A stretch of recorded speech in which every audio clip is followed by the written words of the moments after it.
Welcome students. AP EAMCET 2024 MPC BiPC students అందరికీ master question పేపర్తో పాటు రెస్పాన్స్ షీట్ కూడా రిలీజ్ చేయడం జరిగింది. సో ఇక్కడ అందరు స్టూడెంట్స్ మీ రెస్పాన్స్ షీట్లో వచ్చిన కౌంట్ అయితే వెరిఫై చేసి ఉంటారు. కానీ మనకు రెస్పాన్స్ షీట్లో వచ్చిన కౌంట్ అనేది నార్మలైజేషన్ తర్వాత ఆ కౌంట్ డిక్రీజ్ అవ్వచ్చు, ఇంక్రీజ్ అవ్వచ్చు. మరి అసలు ఎలా డిక్రీజ్ అవుతుంది, ఎలా ఇంక్రీజ్ అవుతుంది, నార్మలైజేషన్ క్రైటీరియా ఏంటి అనేది మీకు క్లారిటీగా సింపుల్గా అర్థమయ్యేలాగా చెప్తాను. వీడియో స్కిప్ చేయకుండా చూడండి, లైక్ చేసి తప్పకుండా షేర్ చేయండి. కంప్లీట్ గైడెన్స్ కోసం ఛానల్ సబ్స్క్రైబ్ చేసుకొని బెల్ బటన్ అయితే ప్రెస్ చేయండి. సో ఇక్కడ మనకు ఎంపీసీ స్టూడెంట్స్ ఎన్ని డేస్ ఎగ్జామ్ రాశారు చూశారు కదా. ఇక్కడ మనకి ఇంకొక షిఫ్ట్ పేపర్ రాలేదు. 18 to 2 షిఫ్ట్స్ పేపర్ రావాలి. 19, 20, 21, 22, 23 ఇలా ఇన్ని డేస్ ఎగ్జామ్ కండక్ట్ చేశారు. ఇన్ని డేస్ ఎగ్జామ్ కండక్ట్ చేసినప్పుడు నార్మలైజేషన్ ప్రాసెస్ అనేది చాలా ఉంటుంది. అదంతా మీకు క్లారిటీగా చెప్తాను. సో మీ కౌంట్ బేస్ చేసుకొని మీకు ఎంత ర్యాంక్ వస్తుంది అనేది ఎక్స్పెక్ట్ చేయడానికి కాలేజ్ ప్రిడిక్టర్ అయితే కాలేజ్ దోస్ టీమ్ వాళ్ళు ఫ్రీగా స్టూడెంట్స్కి టూల్ రెడీ చేయడం జరిగింది.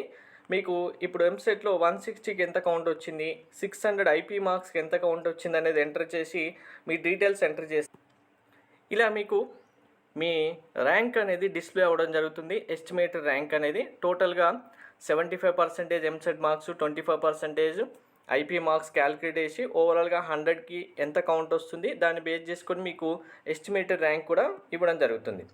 డిస్క్రిప్షన్లో కామెంట్లో లింక్ పిన్ చేస్తాను, వెరిఫై చేసుకోవచ్చు మీరు ఫ్రీగానే. సో ఇక్కడ ఇన్ని షిఫ్ట్స్లో మనకి ఎగ్జామ్ కండక్ట్ చేశారు కాబట్టి ప్రతి షిఫ్ట్కి సంబంధించి స్టూడెంట్స్కి ఈజీ పేపర్ వచ్చిన వాళ్ళకి మార్క్స్ ఎక్కువ వస్తే వాళ్ళ మార్క్స్ ఎక్కువ రాకుండా చేయడానికి, హార్డ్ షిఫ్ట్ వచ్చిన స్టూడెంట్స్కి మార్క్స్ తగ్గితే వాళ్ళ మార్క్స్ తగ్గకుండా ఉండడానికి, అలాగే మోడరేట్ షిఫ్ట్ వచ్చిన స్టూడెంట్స్కి మార్క్స్ లాస్ కాకుండా ఉండేలాగా నార్మలైజేషన్ ప్రాసెస్ అయితే ఉంటుంది. ఈ నార్మలైజేషన్ ద్వారా ఎన్ని మార్క్స్ ఇంక్రీజ్ అవ్వచ్చు, డిక్రీజ్ అవ్వచ్చు అంటే మనకు ఎంసెట్లో మ్యాక్సిమం నుంచి మినిమం +or- 16 మార్క్స్ వరకు డిఫరెన్సెస్ వచ్చాయి. అంటే మీకు 1 మార్క్ నుంచి స్టార్ట్ చేస్తే 16 మార్క్ వరకు ఏదైనా జరగచ్చు. 1 to 16 మార్క్స్లో ఎంత రేంజ్లో అయినా మీకు మార్క్స్ డిఫరెన్స్ అనేది రావచ్చు. ఇంతకంటే ఎక్కువ అనేది ఒక 1% స్టూడెంట్స్కి మాత్రం ఉంటుంది. సో మ్యాక్సిమం మీకు 50% ఆఫ్ స్టూడెంట్స్కి ఎన్ని మార్క్స్ చేంజెస్ ఉంటాయంటే 1 to 6 వరకు చేంజెస్ ఉంటాయి. ఇంకా 6 మార్క్స్ నుంచి 16 మార్క్స్ వరకు ఒక 10% స్టూడెంట్స్కి 7 మార్క్స్, 10% స్టూడెంట్స్కి 8 మార్క్స్, 10% స్టూడెంట్స్కి 9 మార్క్స్ ఇలా చేంజ్ అవుతూ వస్తుంటాయి నార్మలైజేషన్ తర్వాత. అది ప్లస్ అవ్వచ్చు, మైనస్ అవ్వచ్చు. మరి ఎలా డిసైడ్ చేస్తారు ఈ +or- మార్క్స్ అనేవి అంటే కనుక మీకు సింపుల్గా ఒక ఎగ్జాంపుల్ చెప్తాను, అర్థమవుతుంది. సో ఇప్పుడు ఇక్కడ ఇన్ని షిఫ్ట్స్ ఎగ్జామ్ ఉన్నాయి కదా. ఈ షిఫ్ట్లో first maths, physics, chemistry marks ఉన్నాయి. టోటల్ మార్క్స్ వచ్చాయి అనుకుందాం. ఇక్కడ మ్యాథ్స్ మీకు 40 marks, physics 20 marks, chemistry 20 marks వచ్చాయి. టోటల్గా ఎన్ని మార్క్స్ వచ్చాయి? 80 మార్క్స్ వచ్చాయి. ఎగ్జాంపుల్గా ఇది 18th షిఫ్ట్ అని కాదు నేను చెప్పేది, ఒక ఫస్ట్ షిఫ్ట్ ఎగ్జామ్ అనుకుందాం. టోటల్గా ఎన్ని మార్క్స్ వచ్చాయి? 80. ఇప్పుడు సెకండ్ షిఫ్ట్ ఎగ్జామ్ ఉంది, సెకండ్ డేనో సెకండ్ షిఫ్ట్. ఇక్కడ ఎన్ని వచ్చాయి? 30, 15 మార్క్స్ వచ్చాయి. టోటల్గా ఎన్ని అవుతాయి? 45, 60 మార్క్స్ వచ్చాయి. నెక్స్ట్ ఇంకొక థర్డ్ షిఫ్ట్ ఎగ్జామ్ రాసిన స్టూడెంట్ ఉన్నారు. ఆ స్టూడెంట్కి ఓవరాల్గా 35 వచ్చాయి, ఇక్కడ 20 వచ్చాయి, ఇక్కడ 15 వచ్చాయి అనుకుందాం ఎగ్జాంపుల్. ఇప్పుడు ఇవన్నీ మార్క్స్ అవుతాయి? 70 మార్క్స్ వచ్చాయి. సో ఇప్పుడు మనకు ఈ ఫస్ట్ షిఫ్ట్ ఎగ్జామ్ ఏదైతే ఉందో ఇది ఈజీ షిఫ్ట్ అనుకుందాం, ఇది మోడరేట్ షిఫ్ట్ అనుకుందాం, ఇది ఓవరాల్గా మనకు ఇది హార్డ్ షిఫ్ట్ అంటే ఇది డిఫికల్ట్ షిఫ్ట్, ఇది మోడరేట్ షిఫ్ట్ అనుకున్నాం ఎగ్జామ్. సో ఇప్పుడు ఏమవుతుందంటే ఈ షిఫ్ట్లో ఎగ్జామ్ రాసిన స్టూడెంట్స్ ఎవరైతే ఉంటారో టాపర్స్ 0.1% అనేది క్యాలిక్యులేట్ చేస్తారు వాళ్ళ మార్క్స్ ఫార్ములాలో అప్లై చేయడానికి. ఈ షిఫ్ట్లో ఇప్పుడు సపోజ్ ఎంపీసీ స్టూడెంట్స్ ఉంటే మనకు మ్యాథ్స్, ఫిజిక్స్, కెమిస్ట్రీ ఎలా ఉంటుందో బైపీసీ స్టూడెంట్స్ కూడా botany, zoology plus physics, chemistry ఇలానే క్యాలిక్యులేట్ చేస్తారు. సో ఇక్కడ ఫస్ట్ టాపర్స్ యొక్క 0.1% క్యాలిక్యులేట్ చేస్తారు. మీ షిఫ్ట్లో కనుక టాపర్స్ ఉండి వాళ్ళ మార్క్స్ కనుక తక్కువ వస్తే ఆటోమేటిక్గా మీకు దానిపైన ఎఫెక్ట్ ఎక్కువగా ఉండదు. మీ షిఫ్ట్లో టాపర్స్ ఉండి వాళ్ళ మార్క్స్ కనుక చాలా ఎక్కువ వచ్చాయనుకోండి, నార్మలైజేషన్ చాలా మార్క్స్ చేంజ్ అవుతాయి. ఇప్పుడు మీకు 1 to 6 మార్క్స్ వరకు చాలా తక్కువ మందికి అవుతాయి, తర్వాత 6 నుంచి 8, 10, 11, 12 ఇలా ఎక్కువ చేంజ్ అవుతాయి కదా. టాపర్స్ కౌంట్ కనుక చాలా ఎక్కువ వస్తే ఆటోమేటిక్గా చేంజ్ అవుతాయి. నార్మలైజేషన్ అనేది మనకు ఓవరాల్గా కంబైన్డ్ స్కోర్, ఇక్కడ ఫైనల్ స్కోర్ ఏదైతుందో దీన్ని బేస్ చేసుకొని చేయరు.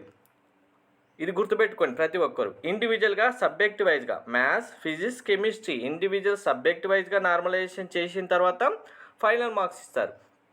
సో ఇప్పుడు ఇది మోడరేట్ షిఫ్ట్గా మనం కన్సిడర్ చేసాం కదా. ఎగ్జాంపుల్కి మోడరేట్ షిఫ్ట్, ఇది ఈజీ షిఫ్ట్, ఇది హార్డ్ షిఫ్ట్ అనుకుందాం. సో నార్మలైజేషన్ తర్వాత ఏమవుతుందంటే టోటల్గా ఈ మార్క్స్ అనేవి ఇప్పుడు ఇవి 30 అవ్వచ్చు, వీళ్ళకు 15 అవ్వచ్చు, వీళ్ళకు 15 అవ్వచ్చు. నెక్స్ట్ ఇది మనకు హార్డ్ షిఫ్ట్ కాబట్టి ఈ స్టూడెంట్స్కి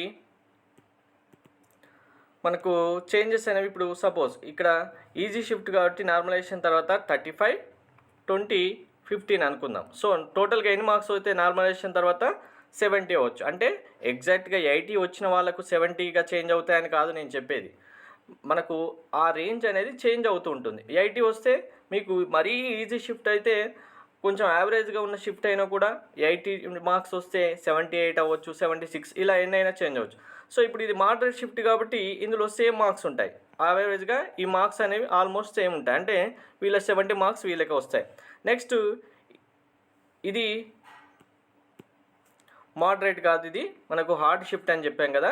సో హార్డ్ షిఫ్ట్ కాబట్టి వీళ్ళ కౌంట్ ఏమవుతుందంటే వీళ్ళకు ఆటోమేటిక్గా మార్క్స్ ఇంక్రీజ్ అవుతాయి. ఎన్ని ఇంక్రీజ్ అవుతాయి? ఈ 35 ఉన్న వాళ్ళకు 30 ఉన్న వాళ్ళకు 35 అవ్వచ్చు. ఫిజిక్స్లో నార్మలైజేషన్ తర్వాత 15 అనేది 20 అవ్వచ్చు. కెమిస్ట్రీలో కూడా 15 ఉన్నది, ఇది కూడా 20 అవ్వచ్చు. సో సబ్జెక్ట్ వైజ్గా డిఫరెన్సెస్ రావచ్చు.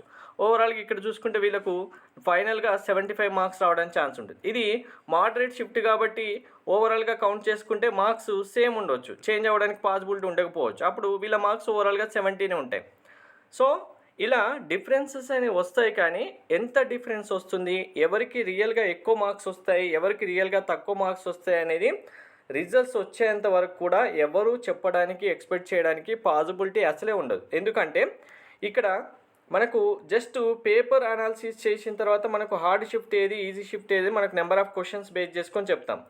ఇందులో మెయిన్ ఫార్ములా క్యాలిక్యులేట్ చేసే టైంలో టాపర్స్ యొక్క 0.1% మార్క్స్ అనేవి ఇండివిజువల్గా క్యాలిక్యులేట్ చేసిన తర్వాత ఇస్తారు. కాబట్టి ఆ షిఫ్ట్లో టాపర్స్ ఉన్నారా లేదా, ఈ షిఫ్ట్లో లేరు అని, ఈ షిఫ్ట్లో టాపర్స్ ఉన్నారని మనం చెప్పడానికి పాసిబిలిటీ ఉండదు. వీళ్ళ మార్క్స్ కూడా మనకు క్రైటీరియాలో యాడ్ అవుతాయి కాబట్టి దాన్ని బేస్ చేసుకొని ఈ మార్క్స్ ఎంపీసీ, బైపీసీ స్టూడెంట్స్ అందరికీ చేంజ్ అవుతూ ఉంటుంది.